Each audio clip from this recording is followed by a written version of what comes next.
Action ng mga bagong pamunuan ng PNPC o Mobility Press Club para sa taong 2026. Nagkaroon po tayo ng maayos at magandang eleksyon ng nakaraang linggo kung saan 15 po ang uling po, may bago, may datihan bilang mga opisyal ng PNPC. Ang isa sa nangungunang samahan ng mga manunulat sa buong Pilipinas. Palakpakan po. At ngayon po, sa lumang isa, sabi tayo na. At ngayon po, siyempre tatawagin natin para magbigay ng opening remarks ang ating bagong Pangulo, nagbabalik na Pangulo ng PNPC. Let's all welcome Mr. Fernando Guzman. Yes!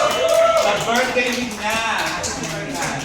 At pasalamatan ang pagdating ng kagalang-galang na Vice Mayor ng Nunungan, Lanao del Norte na si Vice Mayor Marcos Mamay. Ito po mag-iimbak sa ating mamayan.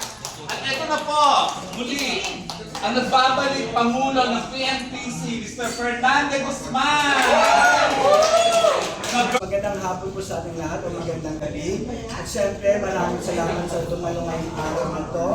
Especially sa ating Mayor, Honorable Marcos Mamay, na talagang nagpunta pa dito para hindi pa from Mindanao, di ba? Ibig sabihin ito, love na love niya ang Syempre sana lahat ng mga guests and syempre mga guests natin kita, ibang mga media president dito ha. So thank you so much. Mario, thank you. Siyempre mga nandito. Siyempre, ang kaibigan BFF na si Isabel Parto. Siyempre si Tita Beth Padilaria. Siyempre, ang senior actress na si Laverne Arceo. At siyempre si Madam, no? Ano name? Tita Nel, Kakunelye. Thank you so much sa lahat na nandito sa kayong friends ni Mayor Mamay. Kanyang cousin, no? Nandito rin ngayon. Siyempre sa lahat, ang PNPC, siyempre maraming salamat sa muling pagtitiwala sa akin bilang Pangulo ng ating PNPC.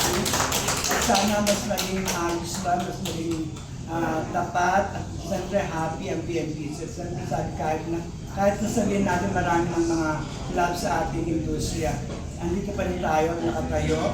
Ibig sabihin, ang PNPC nagmamahalan. At siyempre may respeto sa isa't isa. Yes. Respetuhan is number one sa isang club. Kaya sana po ay tuloy-tuloy ang ating respetuhan at sana ay magmahalan tayo forever, no? Parang PNPC, still, nandiyan pa rin nakatatag at nakatayo pa rin tayo. Maraming salamat. Yes! Thank you, Fernand, ang ating bagong Pangulo this year.